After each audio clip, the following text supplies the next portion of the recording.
ऑन247 के online platform पे आपका बहुत बहुत स्वागत है। आज हम आपके लिए लेके आए हैं क्लास 12th के मॉडर्न हिस्ट्री का 5 क्वेश्चन और इस 5 से हम आपको कंप्लीट करवाएंगे बिल्कुल 25 क्वेश्चन और वैसे सभी महत्वपूर्ण क्वेश्चन जो परीक्षा में कभी न कभी आए हैं और अगले एग्जाम में भी आने वाले हैं। तो जो बच्चे 2025 के बोर्ड की तैयारी कर रहे हैं उनके लिए एक शानदार क्लास होगा। आप पूरा एक्सप्लेनेशन देखें और जिस तरह से हम करेंगे आपको देखते देखते ही 25 क्वेश्चन बिल्कुल याद हो जाएगा। तो आइए हम शुरू करते हैं आज का इसका पहला प्रश्न। देखिए पहला प्रश्न है, देखते चलेंगे आप लोग, सब क्वेश्चन से आपकी पहचान होगी पहले भी। स्वतंत्र भारत के प्रथम गवर्नर जनरल कौन थे? और जैसा कि आपको पता है कि हम लोग ब्रिटेन के उपनिवेश थे। अब ब्रिटिश सरकार के द्वारा जो यहाँ डायरेक्ट सत्ता का संचालन होता था, तो यहाँ जो उसका एक पोस्ट था, एक जो अधिकारी होता था, उसे ही कहा गया था गवर्नर जनरल।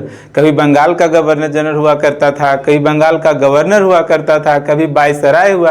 तो समय समय पे वो लोग जो अपना नियम बनाते थे, पद के नाम को चेंज करते थे, लेकिन अब वो वही पद सृजित था गवर्नर जनरल।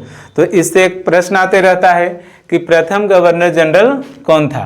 तो यहाँ पे देखेंगे लिखा हुआ है भारत का प्रथम, स्वतंत्र भारत का, है ना। तो जब भारत आज़ाद हुआ 15 अगस्त 1947 को, तो उस समय क्या लॉर्ड कैनिंग थे? नहीं। Lord Curzon? नहीं। सी गोपालाचारी?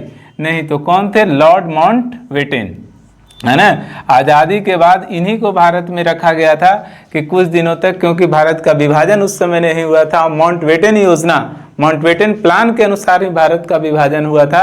तो स्वतंत्र भारत के प्रथम गवर्नर जनरल की बात करेंगे तो लॉर्ड माउंटबेटन। ये सभी भारत के गवर्नर जनरल रह चुके हैं।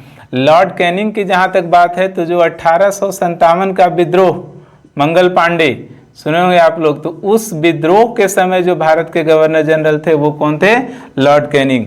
1857 के विद्रोह में आपको क्या पता है? तो उस समय जो भारत के गवर्नर जनरल थे वो थे लॉर्ड कैनिंग। इसी के बाद इन्हीं को वायसराय बना दिया गया, क्योंकि 57 के विद्रोह के बाद कंपनी से सत्ता ले ली गई और ब्रिटिश सरकार डायरेक्ट भारत में शासन करने लगी थी।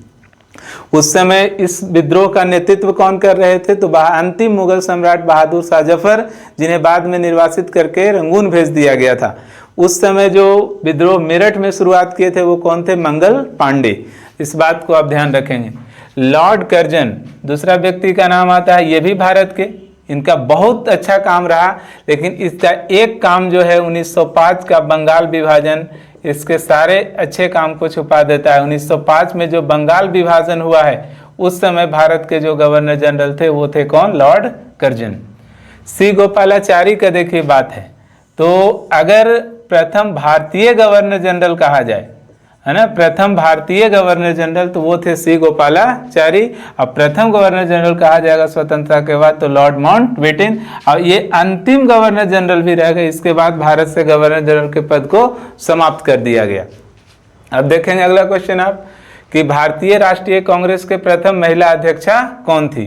तो कांग्रेस से जुड़ा हुआ बहुत सारा प्रश्न आता है आपका, है ना। तो इसका सबसे पहले हम लोग जानेंगे कि इसका स्थापना कब हुआ। तो कांग्रेस का स्थापना हुआ है ये 28 दिसंबर 1885 को, है ना। इस बात को याद रखना है।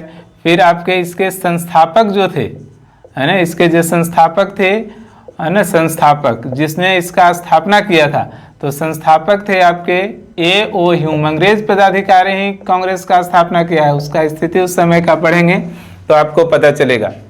प्रथम अध्यक्ष भी पूछते रहता है कि प्रथम अध्यक्ष कौन थे जब स्थापना हुआ था उसके बाद। तो प्रथम अध्यक्ष बनाया गया था W.C. बनर्जी, चाहे आप कह सकते हैं व्योमेश चंद्र बनर्जी। इस बात को भी आपको याद रखना है।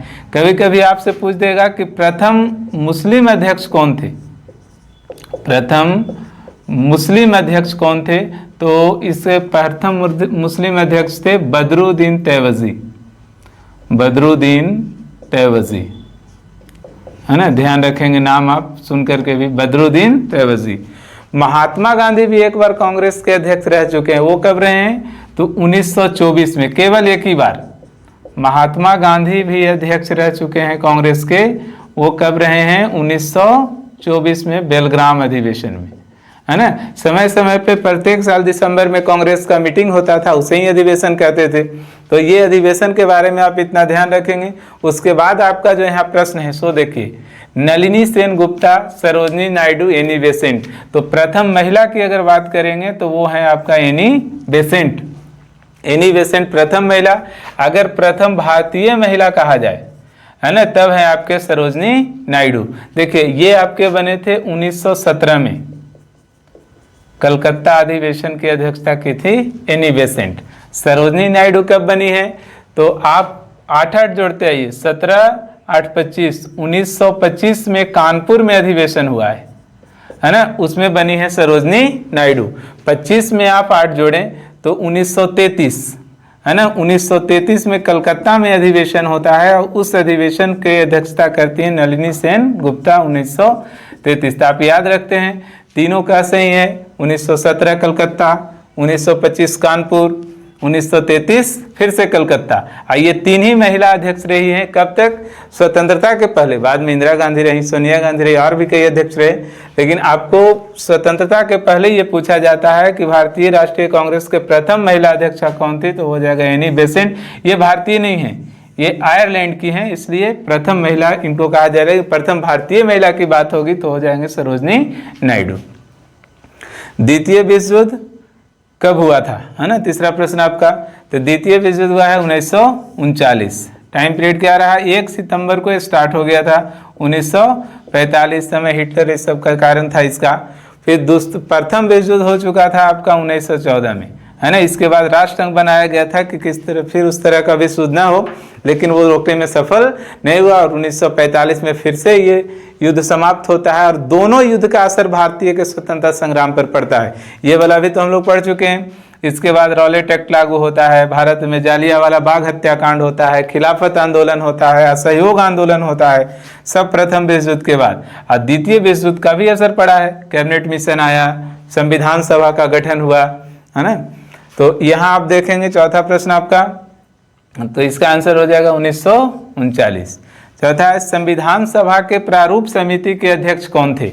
देखिए संविधान सभा के बारे में भी आपको जानना है, इससे आपका प्रश्न आते रहता है कि संविधान सभा का जो गठन हुआ है, संविधान सभा की बात हो रही है, आप यहाँ पे ध्यान से देखेंगे तो इसका गठन हुआ है 6 दिसंबर 1946 का। प्रथम बैठक की जहाँ तक बात है कि प्रथम बैठक कब हुई है, तो 9 दिसंबर 1946 को, है ना। ये याद बनने में कितना समय लगा इसको, ये भी आते रहता है प्रश्न में। 2 वर्ष 11 माह 18 दिन। अच्छा, जब यह स्थापना हो रहा था तो उस समय अस्थायी अध्यक्ष बनाया गया था डॉक्टर सच्चिदानंद सिन्हा को, इस ऑप्शन में है भी यहाँ पर। और फिर परमानेंट अस्थायी अध्यक्ष बना दिया गया था डॉक्टर राजेंद्र प्रसाद को, है ना। तो इस बात को याद रखेंगे। लेकिन आपसे प्रश्न क्या पूछा है, आपसे पूछा है कि इसके प्रारूप समिति के अध्यक्ष कौन थे, तो आपका आंसर हो जाएगा भीमराव अंबेडकर। डॉक्टर राजेंद्र प्रसाद जो थे वो अस्थायी अध्यक्ष हुए, है ना, ये अस्थायी अध्यक्ष हुए। और डॉक्टर सच्चिदानंद सिन्हा जो थे वो अस्थायी अध्यक्ष हुए, है ना। तो इस बात को आपको याद रखना है। 26 नवंबर 1949 को संविधान बन के तैयार हुआ, उस दिन हम लोग मनाते हैं संविधान दिवस। और 2 माह बाद 26 जनवरी 1950 को लागू कर दिया गया, जिस दिन से हम लोग मनाते हैं गणतंत्र दिवस। और 26 जनवरी 1950 को ही क्यों लागू हुआ, इसके पीछे भी कहानी है, उस पर भी हम लोग डिस्कस करेंगे, है ना, नेक्स्ट क्लास में। अभी देखिए अगला क्वेश्चन है आपका, असहयोग आंदोलन किस वर्ष हुआ। इसका आंसर आप देख चुके हैं, भीमराव अंबेडकर। असहयोग आंदोलन, तो असहयोग आंदोलन भारत का प्रथम जन आंदोलन कहलाया है, महात्मा गांधी के नेतृत्व में ये चला था और ये आंदोलन हुआ था 1920 में। और भी बाकी घटना है आपका ध्यान रखेंगे यहाँ पे। 1917 चंपारण सत्याग्रह, बहुत बड़ी घटना। भारत में महात्मा गांधी को इसी सत्याग्रह के बाद लोग जाने और वो फिर आगे उनको नेतृत्व मिलता चला गया। चंपारण सत्याग्रह, चंपारण कहाँ स्थित है, बिहार में, जहाँ नील की खेती करवाई जाती थी तिनकठिया प्रणाली के अनुसार। तो इसकी जानकारी महात्मा गांधी को कौन देते हैं, तो महात्मा गांधी जब 1915 में आते हैं दक्षिण अफ्रीका के प्रवास से लौट करके, तो 1916 में लखनऊ में कांग्रेस का अधिवेशन चलते रहता है और उसी अधिवेशन में बिहार के किसान के नेता है राजकुमार शुक्ल, वो बताते हैं। और उसके बाद महात्मा गांधी अपने सहयोगियों के साथ आते हैं और चंपारण सत्याग्रह चलाते हुए यहाँ के किसानों के ज़मीन को वो वापस दिलवाते हैं। नेक्स्ट है आपका 1918। अब जब महात्मा गांधी के बारे में यहाँ जानकारी हुआ तो ये खेड़ा में आंदोलन हुआ है, इसीलिए इसका नाम है खेड़ा आंदोलन। खेड़ा कहाँ है, तो ये भी आपसे पूछते रहता है, खेड़ा है कहाँ, गुजरात में। तो गुजरात वालों ने महात्मा गांधी को बुलाया, वहाँ भी खेड़ा आंदोलन हुआ और वहाँ भी मदद किए हैं। 1930 में ये बड़ा आंदोलन है ना, सविनय अवज्ञा आंदोलन, ये हुआ है दांडी मार्च के बाद, सविनय अवज्ञा आंदोलन, जिसके बाद जो है सो लगभग स्वतंत्रता का रास्ता जो है सो खुल गया था और गांधी इरविन समझौता बीच में ब्रेक हुआ, गोलमेज सम्मेलन है।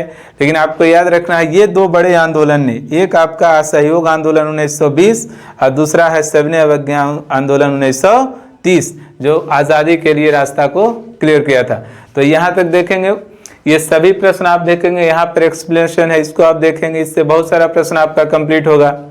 और इस तरह से मॉडर्न हिस्ट्री का 20-20 क्वेश्चन का लेकर के वो सीरीज आया जाएगा, जिसमें लगभग 3 क्लास में मॉडर्न हिस्ट्री के सारे ऑब्जेक्टिव कवर किए जाएंगे। तो ये आपका सीरीज 1 का आज पहला क्लास था। नेक्स्ट क्लास हम लेकर के आएंगे